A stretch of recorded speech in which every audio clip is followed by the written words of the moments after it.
Welcome to the Bible Forum. I'm Warren Sprouse. I want to talk to you a little bit about our educational system here in these United States.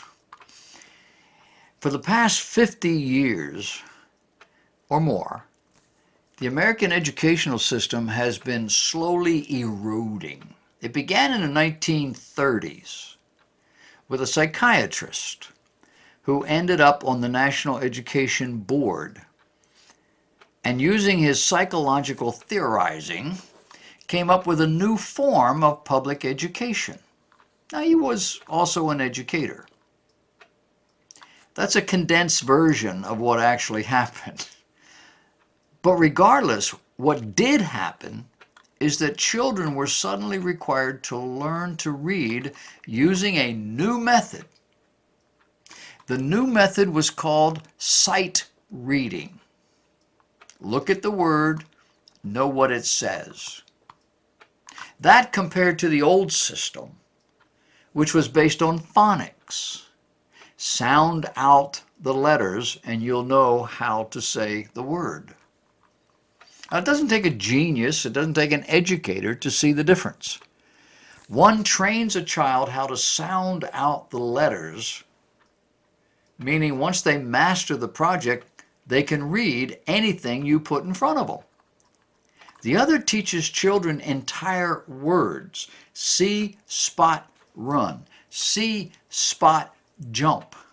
It's a Dick and Jane series. You remember that? I had that in the 1940s, early 40s. It's an obvious illustration of just how things changed. Now, here's a little background.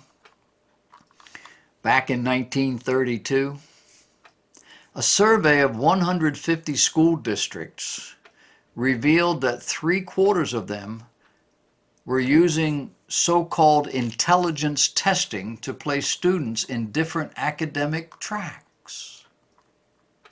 Now, since that discriminated against the less proficient, and 1932, the black community, everyone knew that they weren't as bright or as intelligent as white children. That's not truth, that's sarcasm. Because they knew that black children were not as capable, they had to do something. That was the mentality. So, educational testing service was created. It merges with the College Entrance Exam Board, the Cooperative Test Service, the Graduate Records Office, the National Committee on Teachers' Examinations, and a lot of other organizations. With a grant from the Rockefeller and Carnegie Foundations, this new testing service merged with now popular eugenicists like Carl Brigham, the originator of the SAT, who did research that proved immigrants were feeble-minded. You do know what eugenics is, right? Look it up. All of this comes from a website called Applied Research Center. It's rebranded themselves. They have rebranded themselves as Race Forward, the Center for Racial Justice Innovation. But the U.S. Supreme Court in those days, hot off the Brown versus Education decision, unanimously agreed that segregated schools were inherently unequal and must be abolished. 45 years later, schools, especially in the North, were as segregated as ever. We're talking in the 1970s. Today, the reason black students aren't as proficient as white or Indian students is thought to be the result of the social system. Now, the social system doesn't take into account the context of these children's lives, and therefore the social system is racist. Enter the Landry College Prep School of Breaux Bridge, Louisiana. I heard about this a while ago, saw it on television this past week. Maybe you did too. I'm going to provide a link for you on my website so you can watch it.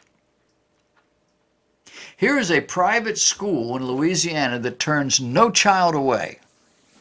A private school that graduates only college-accepted students. A private school without a sports program, without dances, or any social events whatsoever that's so important to a child's well-rounded being. A private school that runs year-rounds. The guy that started it says kids end up in jail in the summer. A private school with no classrooms. A private school that only graduates college-bound students.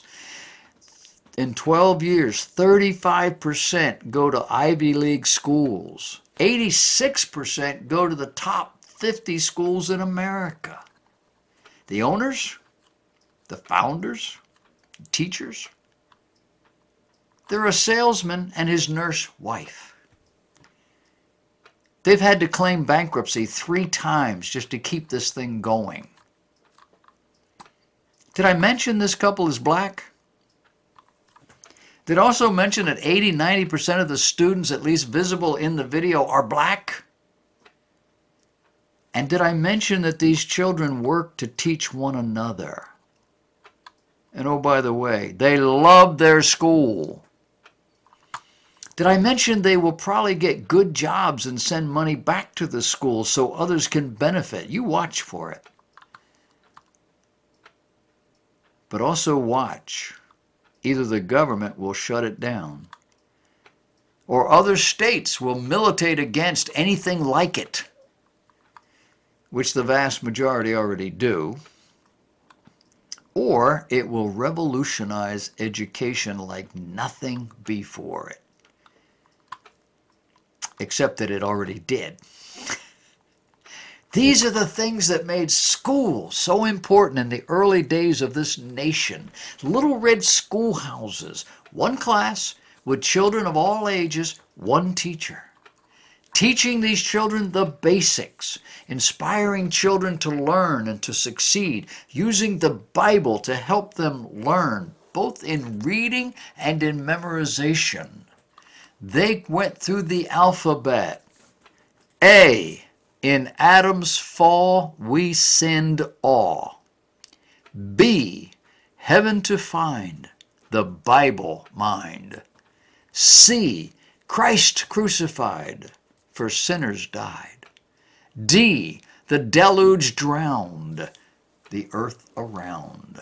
And they went through the whole alphabet like that. It built Bible knowledge into these children, at the same time teaching them the sound of this word and how, this letter, and how it worked. It oriented them toward God and the Bible, and the result was that the majority at least came away with a God knowledge. Did it keep them safe? Did it keep them focused? Did it keep them oriented in the right way?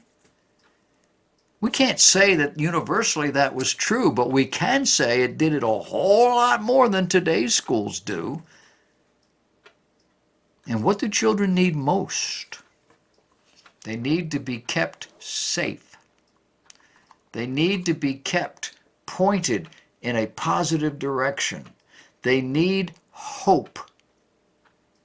They need a reason. And they need to see that they can do it.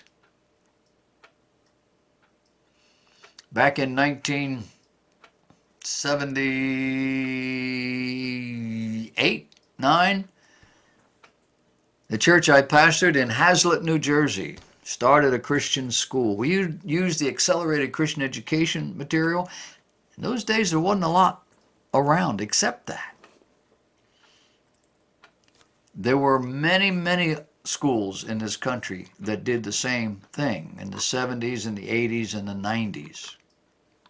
And what we learned, what we were focused on, what motivated us was the fact that our children wanted to learn. Give them an environment that motivated them, and they succeeded. We also noticed that adults can stifle that desire. parents can stifle that desire with their own needs, their own desires, their own ideas. They can do it in a lot of different ways, not the least of which today is with technology. Phones, iPads, Game Boys, you name it. And these kids have those things. They have them in school.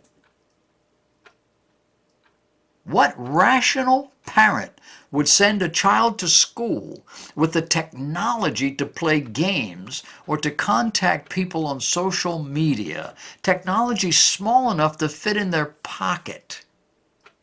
It's a form of cultural insanity. And when these children do not succeed, we blame the school, we blame the teachers, we blame society. We'll blame anything and anybody we can think of. But we're not going to blame ourselves. Years ago, I talked to a man on the phone. I had in those days, the show, the Bible Forum, was on the radio. And there had been recently a bomb scare in one of our schools, and I was railing against some of the technology, and the guy called, and he says, I want my daughter has to have her phone so she can call her parents. I was saying the kids have no need for a phone in that school. Well, what if something happens? Who's had it in? Yeah. I said, sir, anything like that happens, nobody's going to let you within 100 yards of that school. She can call you all day long, but you're not going to be able to get to her. Yeah, but I could talk to her. While she's talking, whoever's in there with a gun is going to find her. Millions, billions of children went to school for hundreds of years. Nobody had a phone. The kid went to school. While they were there, the school was in charge. And loco parentis, they had responsibility. The kid came home, now it was yours. We did that successfully. We built a nation upon that. And now we have children in our classrooms that are playing video games while the teacher can't do a thing about it. At this school in Louisiana, it's called the T.M. Landry College Prep School.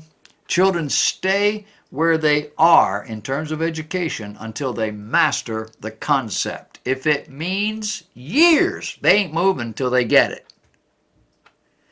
And in some cases, it might mean 12 hours in the day. They're not going home at 3 o'clock just because the bell rang. Mr. Landry says your child's job is to communicate what they do not understand. One young boy was interviewed. He looked like he might have been about 14, 15. He said that when the school he was in before, he hated school. And he was obviously failing when he came into this system. But in just a few months, he was up to grade level. And he was achieving. He was one happy boy. And he no longer thought of himself as stupid. The social architects want us to believe that black people are inferior. I know that's not popular today, but that's the way it was. And in some cases, it still is. Even the liberals who defend black people to the hilt do so because they don't think these people can defend themselves. They need me. The social architects bend over backwards to help these people do things they should be doing for themselves, but can't, and that's legitimate, or won't. Today in our society, black women are finding themselves raising children alone because the young black men are somewhere else, and they're just using them. They just come home and get something to eat, and they're not paying any attention. They don't want them around. And of course, we've always had white people to do the same. We used to call it white trash because of the way they lived. And they all seemed satisfied with it. That is, unless they had mental problems, they weren't. In both cases, these people were not being motivated and inspired. As children, many of these people got lost in the shuffle, the federal system, the state system. And they learned that they could just go along to get along to go along, or whatever that phrase is. They were acting out or acting up. They got into gangs, they got into trouble or whatever it was, and all of that put them into a category that wasn't real. They weren't troubled. They were unfulfilled, unmotivated. They weren't stupid. Many of them just simply learned a different way. But unable to achieve academically or socially, they found other ways to be somebody. You had the tough guys. You had the bad girls. You had drugs, alcohol, crime, whatever it might be. You see, we don't have a young people problem in America. We have a parent problem. We've lost parenting skills. These kids don't know how to be parents. They've never seen one. And they haven't seen one because largely parenting is such a demanding skill. It demands of our time, of our talent, of our money, of our attention. People today don't want to be bothered with it. A number of news outlets interviewed these people, and I would encourage you to watch it. NBC was one of them, and I put up their YouTube address.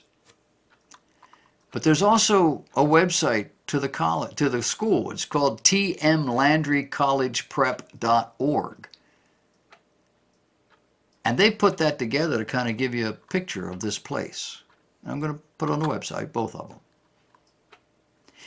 Mr. and Mrs. Landry. Mr. Landry was the salesman. Mrs. Landry, what did I tell you she did? I forgot what she did. Was she a teacher? I don't know. No. Nurse. She was a nurse. And when you watch them on this thing, you can see it. She's kind of buttoned down, and when she speaks, she's kind of thoughtful. When he speaks, he's a salesman. He's got slogans, he's got ideas, he's got ways to do it, but they're in it together. And you watch these kids. He says to the boys who are sports crazy, why play the sport when you can own the team? Salesman. Watch the video. It'll make you cry. But it'll make you cry with joy. Our kids are smart. Give them some credit. Take the technology away. Give them no choice. You'd be surprised.